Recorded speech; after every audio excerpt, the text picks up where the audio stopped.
This conference will now be recorded. Good morning, everyone. My name is Frank Thomas. I'm the Executive Vice President of Home Builders Association of Georgia, and I'd like to thank you all for participating in our virtual town hall event this morning. Before we get started, I need to remind everyone to please keep your microphone muted and your cameras turned off. If you have questions for the Congressman, please type them in the chat window available in the upper right-hand corner of your screen, and we will address as many of those as time will allow. This morning, we'll be speaking with Georgia Congressman Barry Loudermilk, who represents Georgia's 11th congressional district in the northwest portion of the state. Representative Loudermilk serves as a member of the U.S. House Financial Services Committee, is the ranking member of the committee's task force on artificial intelligence, serves on the Committee on House Administration and the Joint Committee on the Library. He also serves as a member of the Republican Study Committee, which is a conservative caucus of House Republicans. Before being elected to Congress in 2014, Congressman Loudermilk was a small business owner for over 20 years. He also served in the Georgia State Legislature for 9 years. A Georgia native, Representative Loudermilk holds an associate's degree in telecommunications technology and a Bachelor of Science in Occupational Education and Information Systems Technology.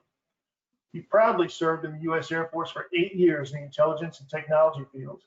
Congressman Loudermilk and his wife Desiree reside in Northwest Georgia and have 3 grown children and 4 grandchildren. We are very fortunate to have him conducting this session with us today. Thank you, Congressman Loudermilk, for taking your time to join us. And now I turn it over to you.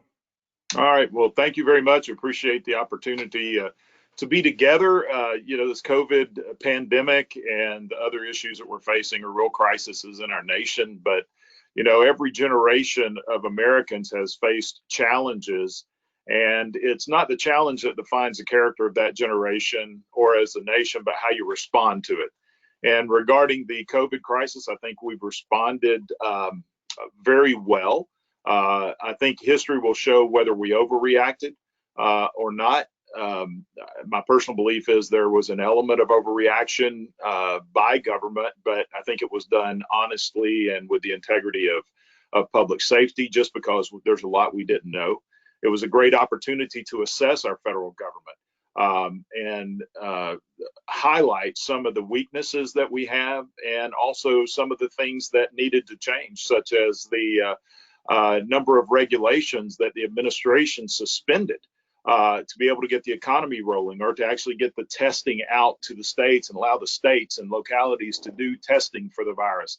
And so as we look at those things and we do a post-crisis analysis, there's a lot of questions that we're asking is if we suspended these regulations during this time to get our economy rolling, do we really need those regulations to start with?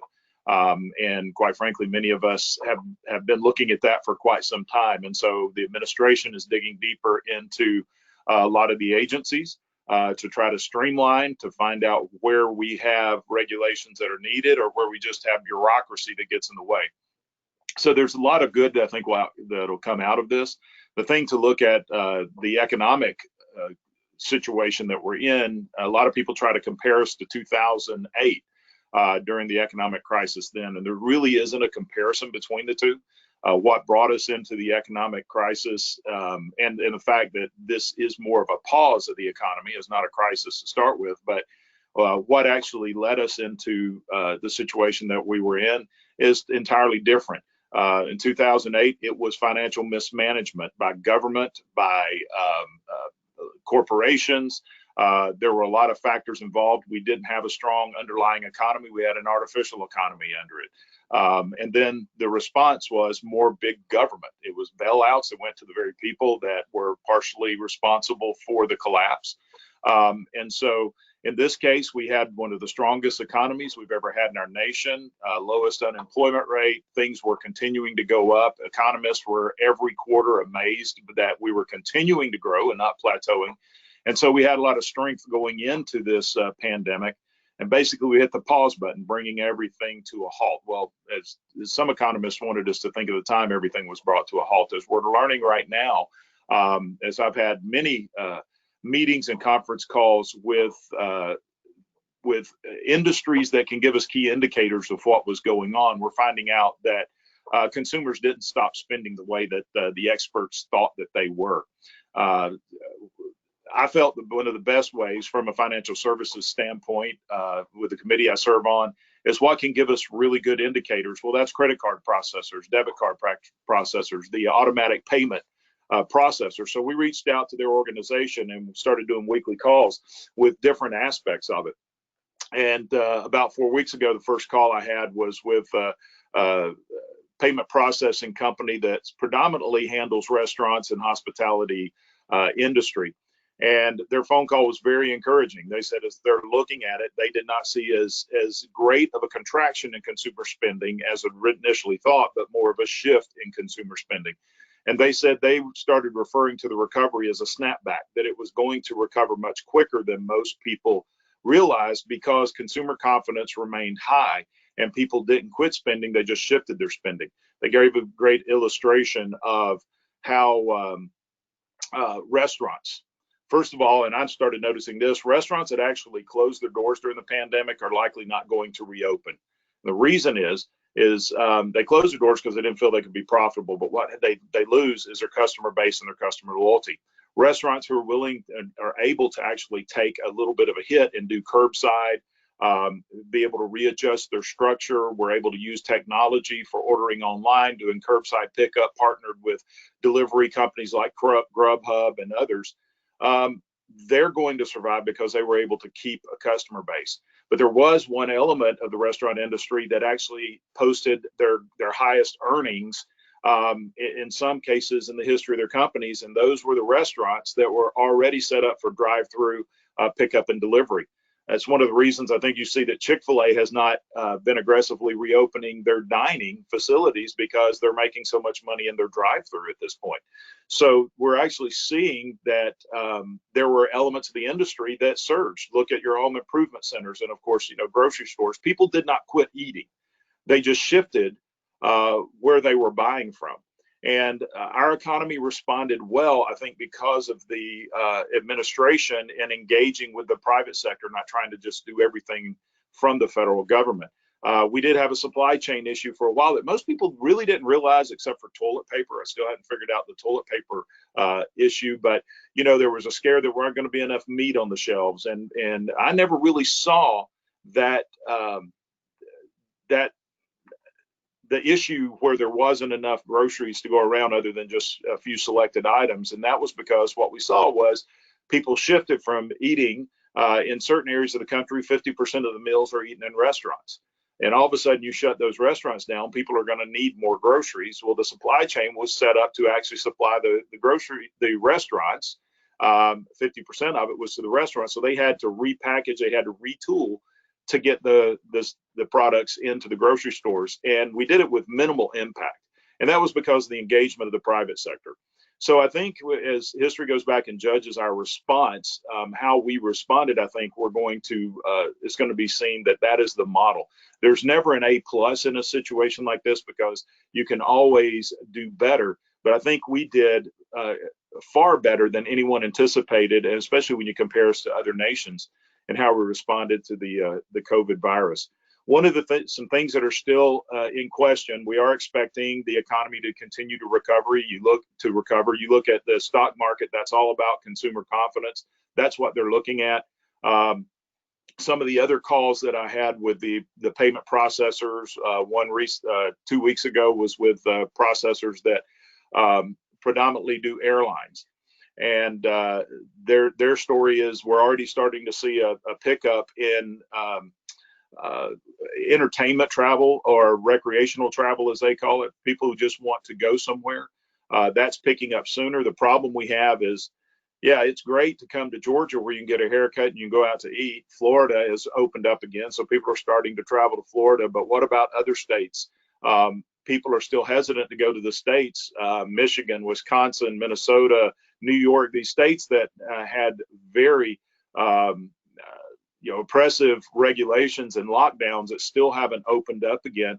People are hesitant to go to those places because when you're there, what are you going to be able to do? Are you going to be able to visit a museum? Are you going to be able to go to a entertainment facility? Can you go out to eat? And so once those start opening up, they're anticipating that the airlines will bump up again. The big question, though, is what's going to happen with industry, commercial real estate. it's a mixed bag. Some of the big corporations I'm talking to, they are going to be rolling back into their offices their employees. They're going to start bringing them back into the headquarters. They're going to repopulate. A lot of those are businesses that have a lot of call centers and support, like insurance companies, et cetera. They really like having their employees together, but they're going to be changing the rules. They probably will do a little more teleworking, but they do want to get the employees back into the office. I met with someone yesterday. His wife works at an industry in Atlanta. They are not.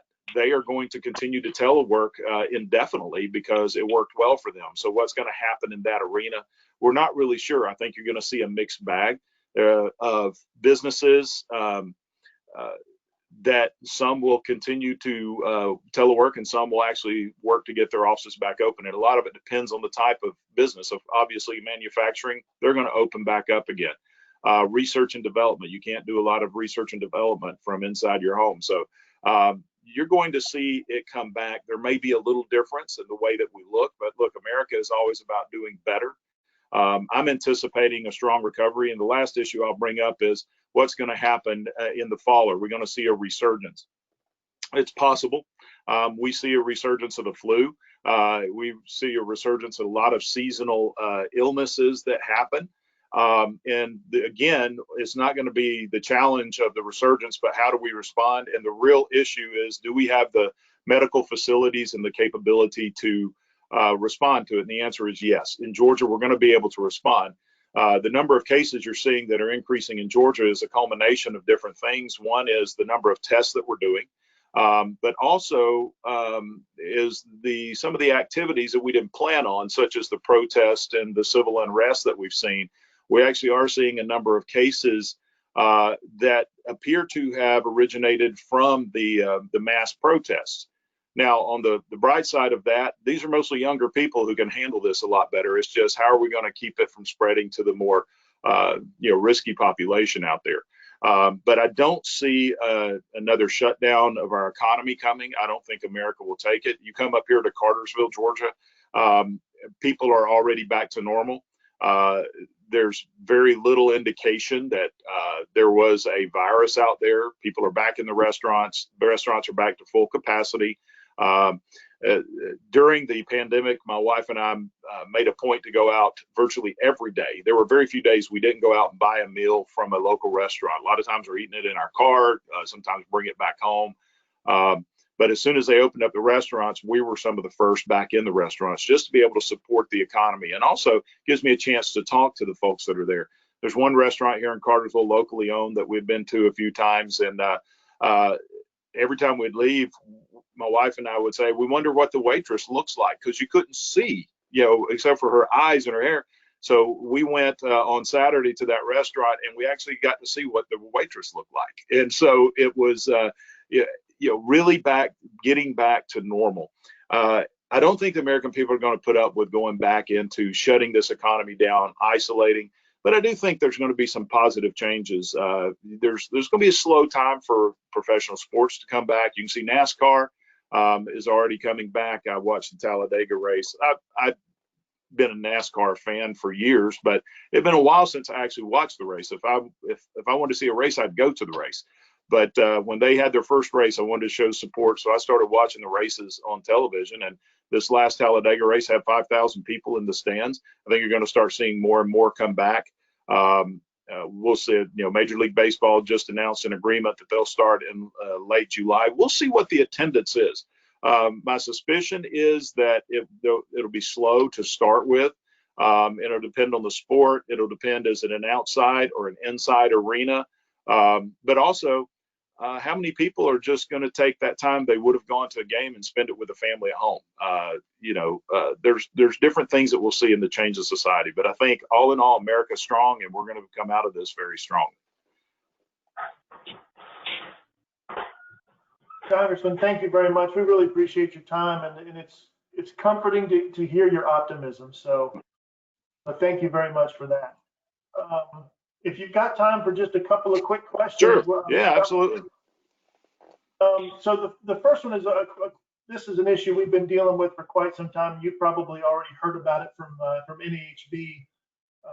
but there's people who are trying to push the federal government into the code making business. And the specific example is the Portman-Shaheen Amendment on Senate Bill 2657. We've got our own issues with ICC. We really hate to see federal government intervening and even further into telling us what kind of codes we need for our houses, especially here in Georgia. So we're hoping that you'll agree with us that, to oppose that Portman-Shaheen Amendment, should it make it over to the House and in whatever form it looks like, and help us out with that. Yeah, that's easy for me. Look, I think, as I spoke about, the response to the pandemic was successful in that we used the federalist model. You pushed it out to the states. States like Georgia, we did pretty good. States like South Dakota did exceptional. They didn't shut down anything, so they saw a minimal hit to their economy. Georgia, we saw a significant hit, but yet we saw a quick recovery. You got states like Michigan who they've lost their minds. And and I can tell you this, I was on the phone with Governor Kemp the day he had made the announcement that he was going to start reopening the state. I have been communicating with him regularly, encouraging to just get this thing open. Let's get going. Trust the people. And he told me, well, actually, it was a couple of days after he had actually announced the opening, we had this conversation. But he told me that almost immediately companies in other states like Michigan and those that had very arcane restrictions on them, our economic development department started getting phone calls by these companies wanting to move into Georgia because they see that we are a business friendly state. That's the type of thing that benefits everybody, is you put the states in competition. So yes, I'm with you.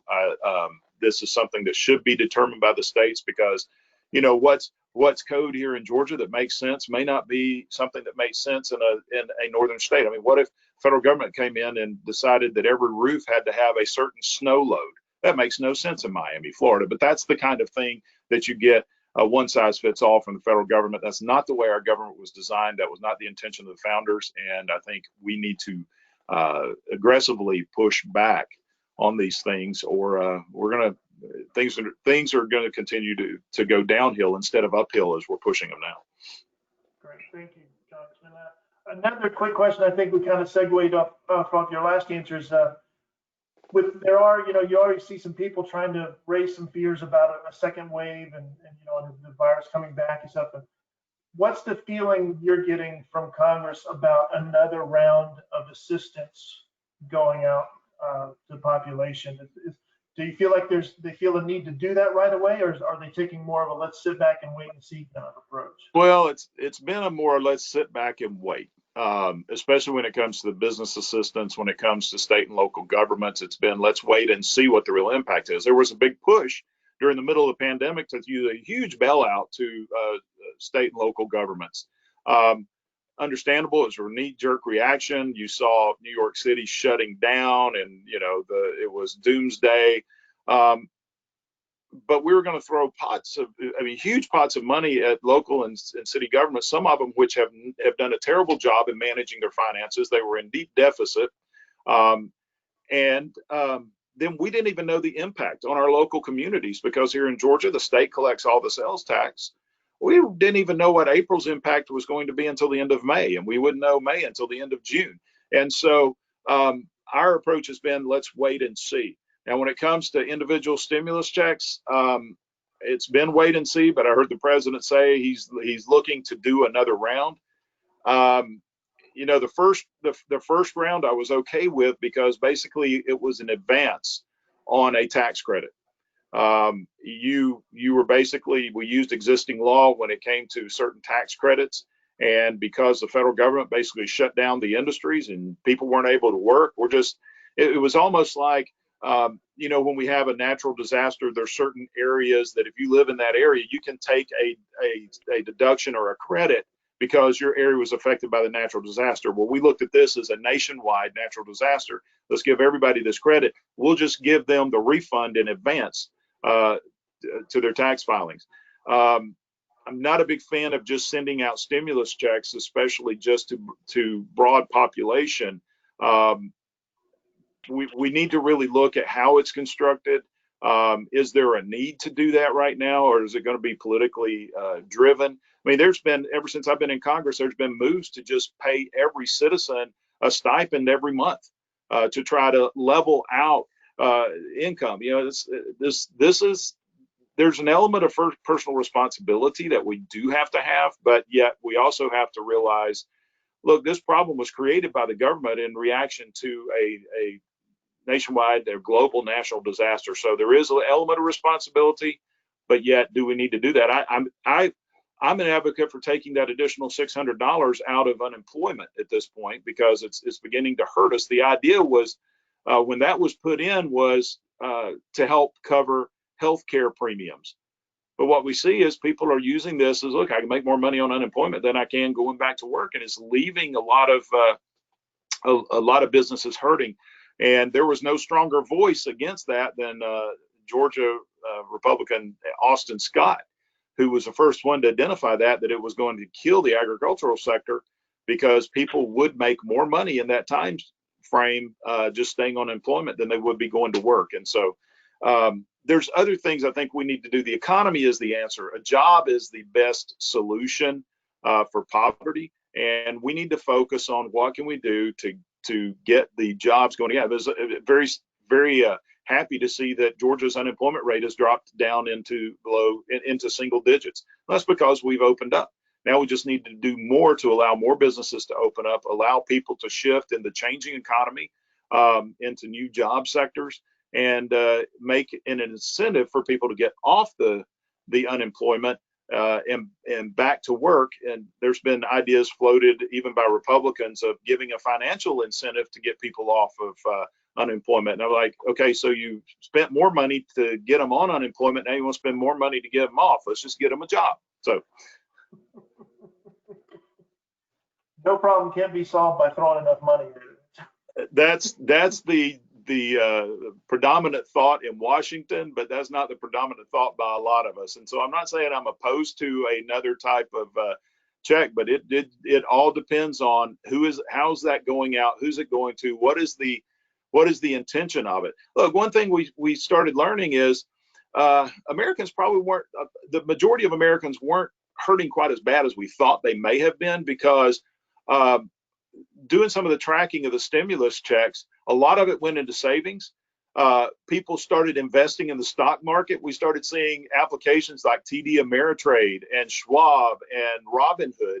Their memberships went up, and people were like, hey, we're going to take this money and we'll invest it. And so, which, it's not a bad thing, but it also showed that, people just didn't go and spend it on groceries and things they needed. And part of the intention was get folks to go out and spend it in different ways. I think that round did what it needed to do. We just have to be very cautious before we go into another round. Couldn't agree more. Thank you. In the last minute or so you've got here, I'm going to take a more selfish approach to this last question. The Paycheck Protection Program specifically excluded 501c6s, trade associations. Right. And I get that with national associations, because half the reason they're there is to stand in your hallways and lobby you guys on things. So I understand wanting to keep an arm's length distance on that level. But we've got a lot of small local home builders associations, and 26 of them here in Georgia that are small, represent just a single county or a couple of counties, who have never spent 5 minutes in Washington, D.C. lobbying at the federal level. So we're hoping that with this current push of changing the exemptions or the status of 501c6s and their eligibility for the PPP program, that you'll help us find a way to get those 501c6s permitted to access that program, because there are some of them that are hurting really badly. It would make Yeah, I've started working on that early on when we saw the impact. It was really hard under PPP to do an all-inclusive because we want to make sure it predominantly got to the businesses that need it. You're always going to have those that try to game the system, and we saw that happen with PPP. Also, I was on the phone almost daily with Secretary Mnuchin regarding the 1099 issue. I think that was a huge mistake on the part of the government, is excluding 1099 employees. And some of the fallacy, I understand what they were doing. They didn't want folks to double dip, but the intention of Congress was allow contractors to go out and, because they're not able to work in a lot of cases, to be able to get the PPP for their business, even though they pay their employees with the 1099s. And part of the PPP was you got 25% over your payroll from the 8-week payroll. You got 25% more to help pay with your rent and utilities. Well, the response of the Treasury was, we're going to let the individual contractors go out and apply. Well, when you do that, the business owner doesn't get the additional money to cover the rent and the other costs. And so we beat our head against the wall with that aspect. We also started with the trade associations, the chambers of commerce. I've written several letters to the administration and to the Treasury Department. Unfortunately, there was little they could do because of the way the legislation was crafted. And so we are supportive of any future programs that are available, low interest loan or grant programs, to actually include these trade associations. So, as of right now, there's not any more funds in PPP, and so it would have to be reauthorized. But we are making a push that it does have to be broader than it was in the past, or a similar program that's targeted to these organizations. Great. Well, we have used up all of your time. We certainly appreciate you spending some time with us this morning. Good luck with what you've got future here, virtual interviews and stuff. Well, yeah, I got a little radio hit, and then I'm heading down to meet with all the police chiefs in our district over the police reform. So, Georgia is already ahead of the game in a lot of this. We don't need to throw the baby out with the bathwater. Our law enforcement is extremely important to us. Those who are fighting against it are the very ones that get upset when they call 911 and the police don't show because a police officer is at a drive-through because somebody didn't, the clerk wouldn't give them the large order of fries for free, which I mean is reality. Those types of calls happen. And we've still got some issues we got to work on. The civil unrest we're seeing, we do have to protect the rights of the businesses and individuals who are being unfairly targeted. There is a lot we need to do with race relations in this nation, no doubt, but you don't get there by destroying our statues. You don't get there by erasing American heritage, but there is some things that we can do smartly, and that needs to be done in the right process. So those are some of the things I'm going to be talking about on the radio today is just be knowledgeable. I mean, you got these folks that are wanting to tear down statues of Thomas Jefferson.